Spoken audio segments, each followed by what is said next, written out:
Good morning, everyone. I am making this video to address a question that one of my YouTube subscribers had, and that was, do you need to add your exercise into the MyNetDiary food tracking app in order to complete your day? Because she noticed that when she was doing it, it was giving her extra calories.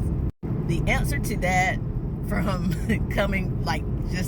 from my experience, no. Do not do that. It is a setup, and you're more than likely going to be very disappointed. First things first, whenever you download the food tracking app, I've been tracking calories and using my MyNetDiary app for so long now, I don't even remember every single thing about the initial setup. But I do know this, as I coach clients, a lot of the times, it's been a few times that they've noticed that it's asking them to hook their Fitbit and this, that, and the third, asking if they want to add exercise into their calories. Why would you do that?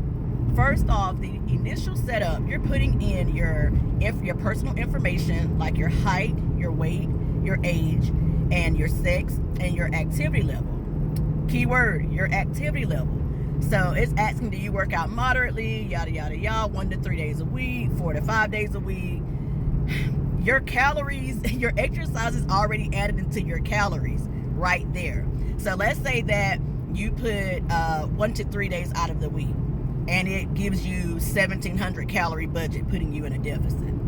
Your exercise, again, has already been added in. So if you go to the gym or go on a walk for 30 minutes or so and add that back in there, a lot of the times we're not working nearly as hard as we think we are. And although, yes, all movement counts and you are burning extra calories, but the point of doing, extra or cardio, especially, and exercising extra, exercises, is to put you into a deeper deficit. So why would you go and throw that into the app and go back and try and compensate yourself by eating them up? Even though she said she wasn't eating them back, those extra calories that it was throwing her back, just don't even include your exercise. I always tell my clients, log your exercise mentally, okay?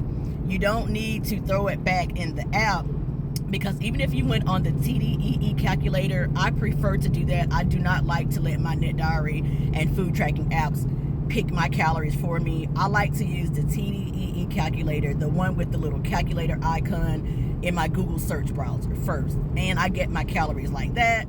When I downloaded the food tracking app years ago, I always tweaked my own calories all throughout my weight loss journey. I would go back to the TDEE Calculator as I lost a certain amount of weight and just make sure my deficit or my maintenance calories hadn't changed. Sometimes it does, and it just depends on how high can you keep your metabolism burning. By, like I always tell people, that's why it's very important to put on muscle, okay? Because that's going to keep your calorie burn higher at risk. The only other way to keep it high, or to make it, that number, your maintenance calories, bigger, is by gaining weight and becoming fat. So we don't want that. Guys, do not rely on Apple Watches, Fitbits, or any calorie tracking app or any type of machine in the gym to tell you how many calories you burn. Those things are 35 to sometimes probably 80-something% inaccurate. And a lot of people wind up so pissed, and they're like, I tried a calorie deficit, but it didn't work. Why? Because you're trying to compensate yourself by doubling your exercise routine. I don't even know why they have that crap in food tracking apps. Use it to track your food. That is it. Anything that has caloric value. So on the right side of the app, you're going to notice it has room for your breakfast, lunch, dinner, and snacks. On the left side of the app, it's going to have exercise, water, notes. You don't need to track your water. We're grown as adults. Drink your fucking water, okay? You don't need something telling you that. Now, if you got one of those little bottles or something, the big gallon bottles that times it and tells you where you should be by 1 o'clock and 3 o'clock and 8 a.m., that's fine. But you don't, come on, we're grown. You know you need to drink water. Just drink your damn water. Do not calculate your exercise back into the app.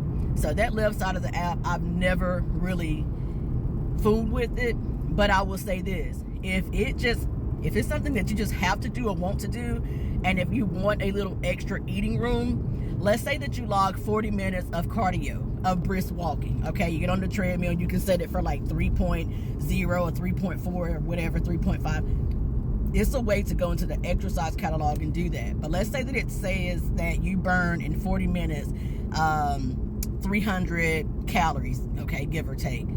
I would probably eat 150 of those calories. I would give myself that. The other 150, I would probably just tell my mind that it's not accurate. Because if you try to do that and you make it a habit of trying to eat back all of the calories that is possibly telling you burn, you're probably going to be disappointed, okay? So it's not easy, folks, but it is simple, especially whenever we stop overcomplicating everything. And like always, I hope that this video helps.